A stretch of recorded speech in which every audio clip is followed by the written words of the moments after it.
오늘 하루 중 정치 뉴스 알아보고 분석해보는 뉴스 인앤아웃 순서인데요. 오늘도 저희 YTN의 김영민 아나운서 나와 계십니다. 어서 오십시오. 안녕하세요. 네, 자 오늘 어떤 얘기부터 해볼까요? 네, 지금 50억 클럽 특검법에 대한 이야기를 먼저 해볼까 하는데요. 법사위에 상정이 됐는데 한동훈 장관은 좀 우려스러운 목소리를 내고 있더라고요. 한동훈 법무부 장관이 오늘 국회 법사위 전체 회의에서 이 50억 클럽 특검과 관련해서 선의가 있다고 해도 결과적으로는 진실규명에 방해가 될 것이다 이렇게 우려했습니다. 네. 특검이라는 건 검찰이 수사 능력이나 의지, 인력 같은 게 부족한 경우에 보충적으로 해야 하는 건데 사실 지금 검찰은 이 사건을 굉장히 독하고 집요하게 끝까지 수사할 수 있는 능력과 의지를 갖춘 팀이라는 겁니다. 그래서 김만배 씨에 대한 이례적인 재구속 또 끝까지 재산을 한 푼 한 푼 찾아가는 식의 수사를 진행하고 있고 오늘 압수수색도 하는 등 로비 의혹 수사는 계속 이어지고 있기 때문에 특검이 그렇게 필요하지 않다라는 입장인데요. 그리고 지금 한 장관은 성남시에서 관련자들이 주동이 돼서 브로커들과 짜고 조단 위에 배임 행위가 이뤄졌고 그게 들키는 걸 막거나 들키더라도 처벌받지 않을 목적으로 힘 있는 사람들에게 보험을 드는 방식으로 돈을 줬다는 게 이 50억 클럽의 핵심이다.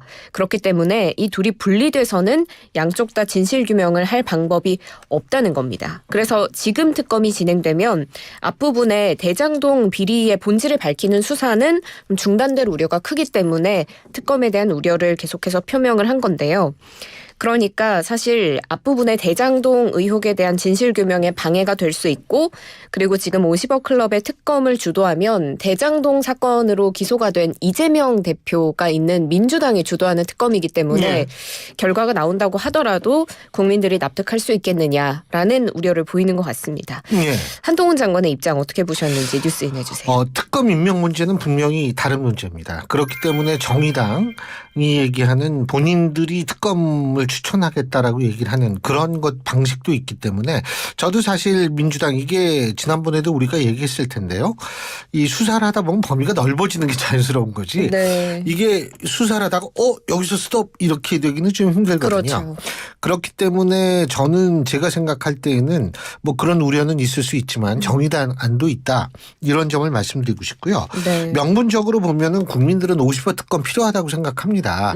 왜 그러냐면 국민들이 생각할 때 곽상도 전 의원 50억 이 로비 이 무죄 50억 의혹 무죄 이 50억 의혹 무죄만을 일반 국민들은 생각을 하고 있기 때문에 야 이게 어떻게 무죄가 되느냐 퇴직금이 그렇게 많냐 이런 생각 당연히 들 거 아닙니까? 중요한 거는 뭐냐 하면 이렇게 무죄가 나게 된 데까지는 검찰 수사가 부실했기 때문이다라는 얘기도 있습니다. 네. 그런 상황에서 물론 한동훈 장관은 이제 새로운 팀이 뭐 의혹을 가지고 한다 이렇게 주장을 하고 있지만 네. 일반 국민들은 뭐가 새로운 팀이고 뭐가 옛날 팀인지 몰라요. 네. 그렇기 때문에 여론으로 따지고 국민으로 따진다면 제가 생각할 때는 이번 50억 클럽 특검 이거를 조금 이 배제하기는 좀 힘들지 않을까 이런 생각을 합니다. 네, 그렇군요. 지금 50억 클럽 특검이 법사위에 상정이 되고 나서 검찰도 이 대장동 50억 클럽 수사에 좀 속도를 내고 있는 모습인데요. 오늘 박영수 전 국정농단 사건 특별검사에 대해서 강제 수사에 나섰습니다. 서울중앙지검 반부패 수사 1부가 특정경제범죄가중처벌법상 수재 등 혐의로 박영수 전 특검 그리고 양재식 변호사의 주거지와 사무실, 우리은행 본점, 성남금융센터 그리고 삼성기업 경영본부 등에 이제 검사와 수사관을 보내서 압수수색을 진행하고 있는데요. 박 전 특검이 우리은행 이사회 의장으로 재직하던 2014년에 대장동 일당으로부터 청탁의 대가로 50억 원을 받기로 한 혐의를 받고 있고요. 그리고 오늘 압수수색 대상에 포함된 양재식 변호사 이 과정에서 민간업자와 실무 업무를 담당한 것으로 조사가 됐습니다. 그리고 박 전 특검의 딸이 화천대유에 일하면서 2019년 9월부터 2021년 2월까지 11억 원을 받기도 했습니다. 자, 그래서 오늘부터 이제 50억 클럽에 대한 본격적인 재수사가 시작됐다라는 분석이 나오고요. 검찰은 오늘 확보한 자료를 분석해서 참고인 조사를 거친 뒤에 양 변호사와 박 전 특검 소환해서 조사할 방침입니다. 그런데 이제 너무 뒤늦은 강제 수사 아니냐 이런 지적이 있더라고요. 의혹이 불거진 지 1년 반이 지난 상황인데 충분한 증거 확보 가능할까요? 이런 걸 이제 전문 용어로 뒷북 수사라고 네. 그러죠. 그리고 제가 항상 얘기하는 거지만 이 시기가 굉장히 중요합니다. 우리가 예를 들면 민주당 측에서 대법원장 대통령 그 대법원장 임명 문제에 대해서 좀 바꾸려는 듯한 시도했을 때 저도 이게 뭐 책임을 분산시키라는 거라면 일찍 했어야 되는 거 아니냐 이런 것이지만 여기에도 시기가 중요합니다. 지금 특검 얘기 나오고 있는데 갑자기 막 그 압수수색 들어가고 이렇게 되면 사실 보는 사람들의 입장에서 볼 땐 이게 부랴부랴 속도를 내는 듯한 인상을 가질 수밖에 없거든요. 네. 그렇기 때문에 제가 생각할 때는 정의당처럼 50억 특검에 집중되는 원포인트 특검을 한다면 제가 볼 때는 오히려 그런 특검의 필요성, 원포인트 50억 특검에 대한 원포인트 특검에 대한 필요성을 오히려 이렇게 뒷북으로 막 부랴부랴 수사하는 것은 그 당위성을 오히려 부각시키는 결과밖에 안 가져온다. 전 그런 생각을 하죠. 그렇기 때문에 뭐 여러 가지 사정은 있었겠지만 좀 그렇습니다. 보기가. 근데 박영수 전 특검께서는 굉장히 바쁘시겠네. 네. 가짜 수산업자 사건으로 내달 18일부터 재판도 시작이 되네요. 그렇군요. 지금 이런 상황에서 민주당은 다음 주까지 이 특검 법안 법사위에서 처리하지 않으면 다시 패스트트랙에 태우겠다라는 입장 보이고 있는데요. 예. 오늘 의총에서 박홍근 민주당 원내대표가 한 발언입니다. 4월 국회에서 양특검법 그러니까 50억 클럽 특검과 김건희 여사에 대한 특검을 반드시 처리하겠다라는 입장인데요. 그러면서 이제 정의당에 좀 유감을 표했습니다. 정의당의 선택이 답답하고 안타까울 뿐이다라고 말을 했고요. 국민의힘이 생색내기용 사탕발림으로 50억 클럽 특검법만 법사위 상정을 수용했지만 사실 온갖 변명으로 심사를 지연시킬 게 불보듯 뻔하다라는 건데요. 그래서 우선은 법사위에 상정된 만큼 국민의힘도 더는 꼼수로 일관해서는 안 된다. 그럼에도 국민의힘이 계속 방해하고 지연시킨다면 국회법 절차에 따르겠다라고 강조를 했습니다. 김건희 여사 특검법에 대해서도 계속해서 주장을 하고 있습니다. 김건희 여사 특검법도 상정해야 한다. 다음 주까지 법사위 심사를 마치고 4월 13일 본회의에서 처리하도록 하지 않으면 다른 방안 강구하겠다. 이렇게 말했습니다. 이 패스트트랙 상정 가능성 있다고 보십니까?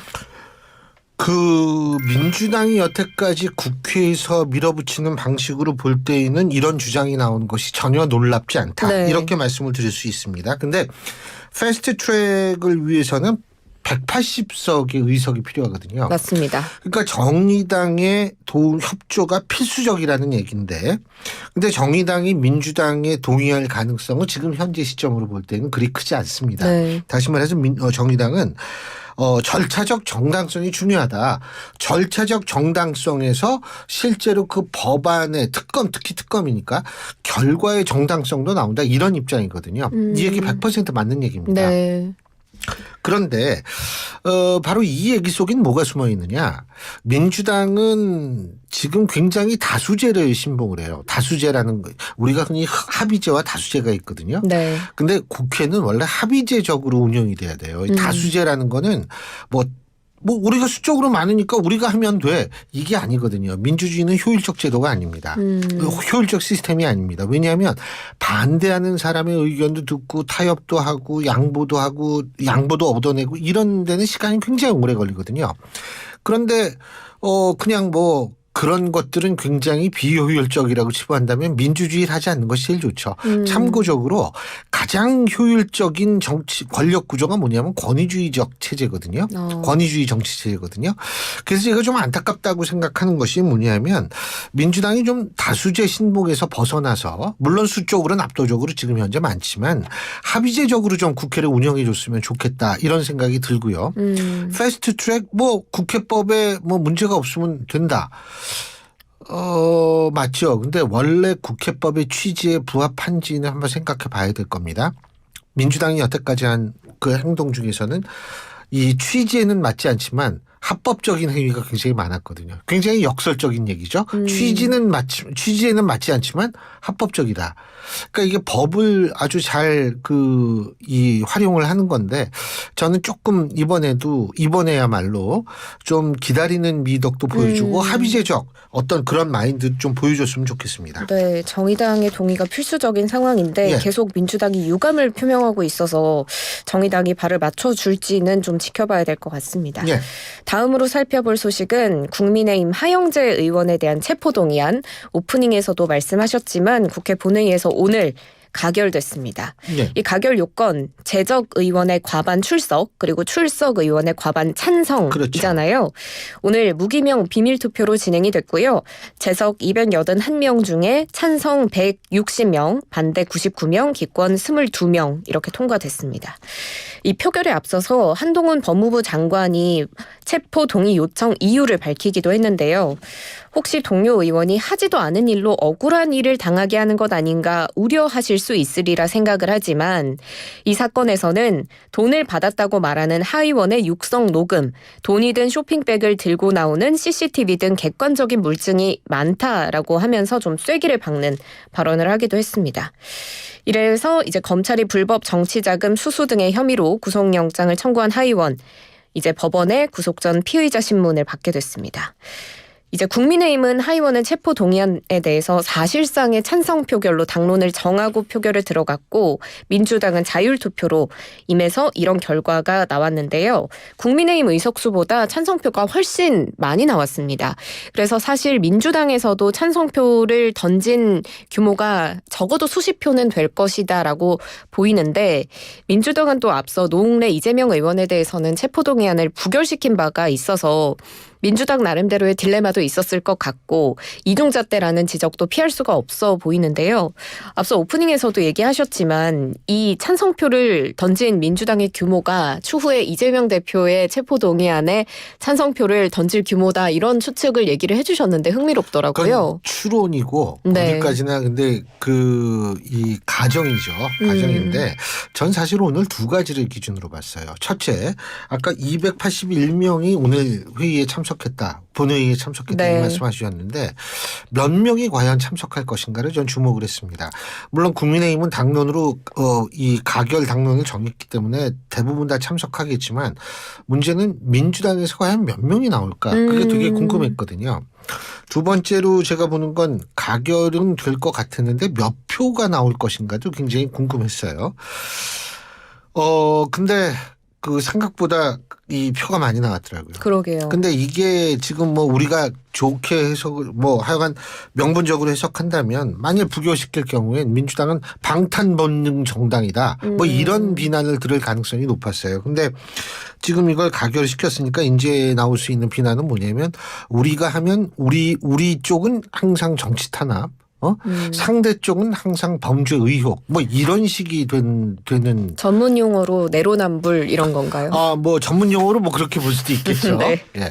근데 일단은 그런 비판은 이래저래 욕먹을 바에는 후자를 선택하자라고 했을 수도 있지만 제가 볼 때에는 40명의 표라는 것은 소위 말해서 정의당이 주장하는 것처럼 불체포 특권에 대한 어떤 거부감이라든지 네. 특권에 대한 거부감일 수도 있고 만약 이게 특권에 대한 거부감 때문에 이렇게 됐다면 다음번 혹시 있을지도 모르는 이재명 대표에 대한 체포 동의안에서 이 표들이 나름대로 좀 움직일 수 있는 표가 되지 않을까 이런 추측을 해보게 됩니다. 네, 민주당은 사실 가결을 해도 비판에 직면하고 부결을 해도 이래저래 비판에 직면하는 상황이었기 때문에 결과를 좀 분석을 해봤습니다.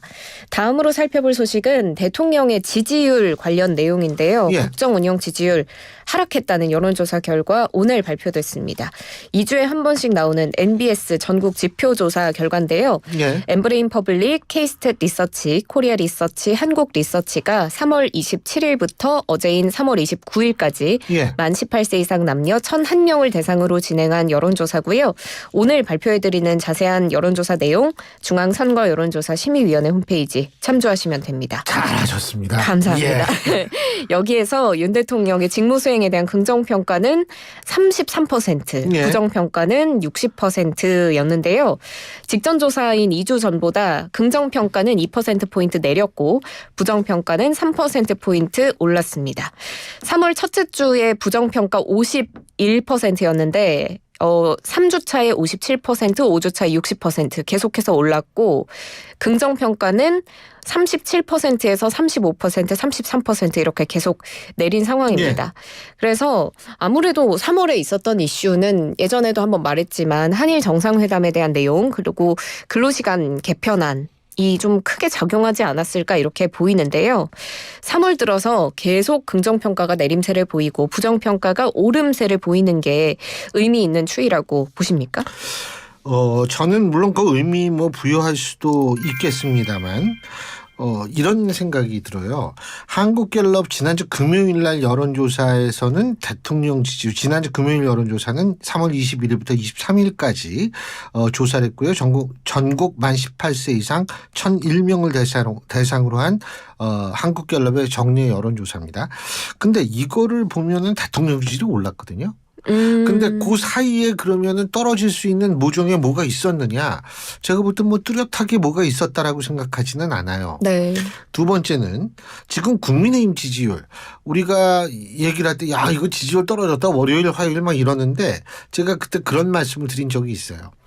한국갤럽 여론조사나 NBS 여론조사 지금 우리가 얘기하는 여기에서는 국민의힘 지지율이 민주당의 지지율보다 역전된 경우도 한 2번 정도 있어요. 작년 12월 첫째 주부터 한다면. 근데 대부분 좀 우위였다. 근데 이번에 NBS 여론조사도 역시 국민의힘 지지율이 우위예요. 민주당보다. 네, 맞습니다.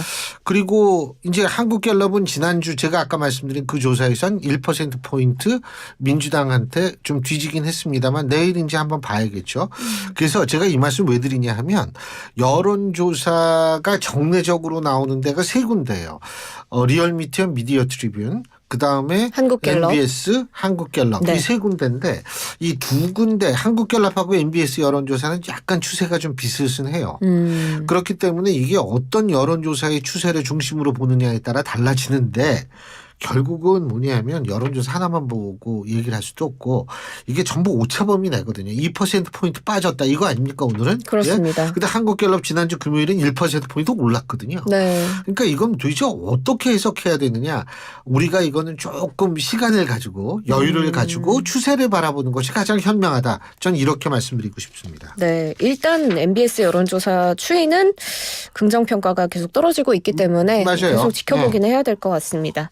자, 다음으로는 한일 정상회담에서의 내용들이 아직도 사그러들지 않고 계속 논란을 키우고 있는데 교도통신이 어제 보도하기로 윤 대통령이 방일 이틀째인 17일에 스가 요시히데 전 일본 총리를 만나서 후쿠시마 제1원전 오염수 해양 방류 문제에 대해서 시간이 걸리더라도 한국 국민의 이해를 구해나가겠다라고 말했다고 일본 교도통신이 보도를 했습니다. 그래서 이 내용을 두고 계속 파문이 커지자 오늘 대통령실이 대변인실 명의의 언론 공지를 통해서 입장을 밝혔는데요. 후쿠시마산 수산물이 국내로 들어올 일은 결코 없을 것이다. 일본산 수산물 수입 관련 국민 건강과 안전이 최우선이라는 정부 입장에 변함이 없다. 이렇게 밝혔습니다. 자, 그래서 한국은 일단은 지난 2011년부터 후쿠시마 현을 포함해서 그 주변의 8개 광역지자체의 모든 어종 수산물 수입을 전면 금지해오고 있었기 때문에 기존 방침을 재확인한 입장으로 보이는데요. 우리는 이런 발언을 한 적이 없고 논의 테이블에 올랐던 적이 없다고 하는데 일본은 계속해서 왜 이런 보도를 내는 걸까요? 첫째요. 스가 전 총리를 만나서 시간이 걸리더라도 한국 국민의 이해를 구하겠다.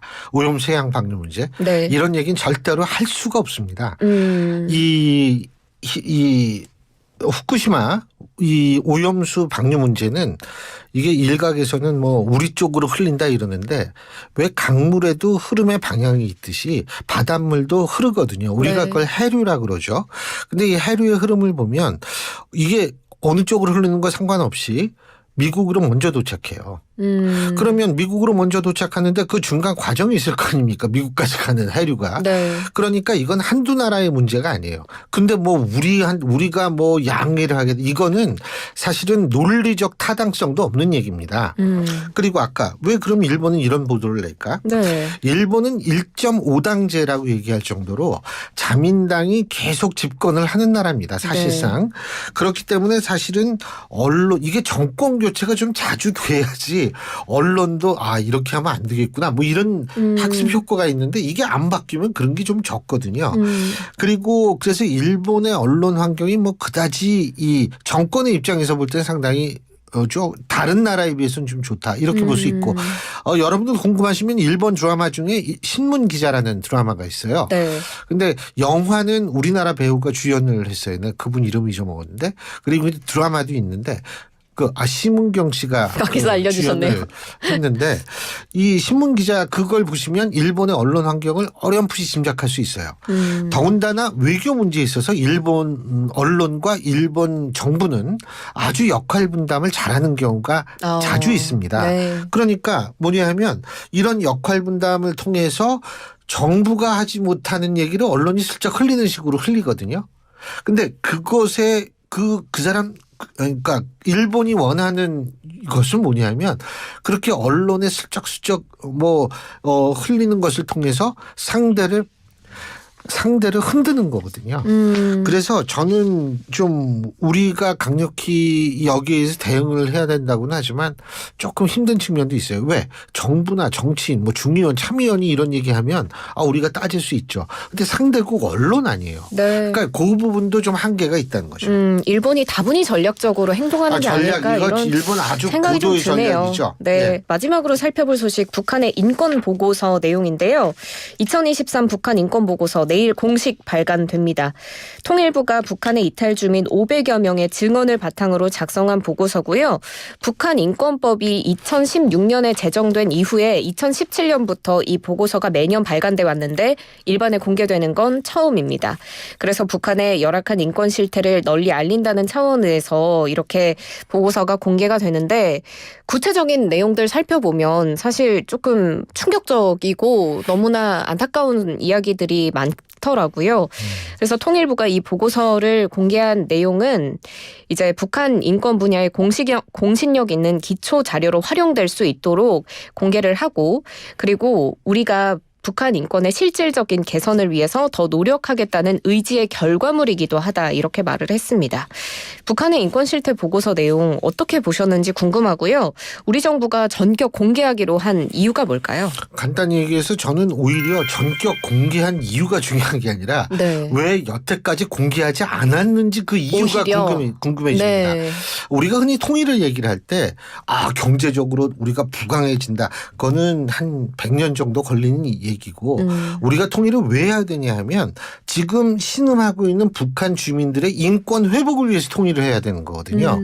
그렇기 때문에 예를 들면 독일도요. 동일노동 동일임금 아니에요. 아직까지도. 네. 통일이 된. 다시 말해서 서독 지역에서 예를 들면 5성급 셰프가 호텔 100만 원을 받는다고 가정한다면 동독 지역은 아직도 한 80만 원 정도밖에 안 되거든요. 이게 그 정도로 경제적으로는 어려워요. 이게 되기가. 하지만 그럼에도 불구하고 인권적 측면에서 당연히 접근해야 되는 거고 그 접근을 한다는 차원에서는 우리가 북한 인권을 잘 알아야죠. 우리가 추상적 통일을 얘기하기 이전에 구체적인 통일의 목적 설정은 바로 지금 엄청난 인권 침해에 시달리고 있는 북한 주민들을 위해서다라는 것을 다시 한번 분명히 할 기회가 됐을 거라고 봅니다. 네, 오늘 여기까지 다루겠습니다. 김영민 아나운서 수고하셨습니다. 고맙습니다. 예.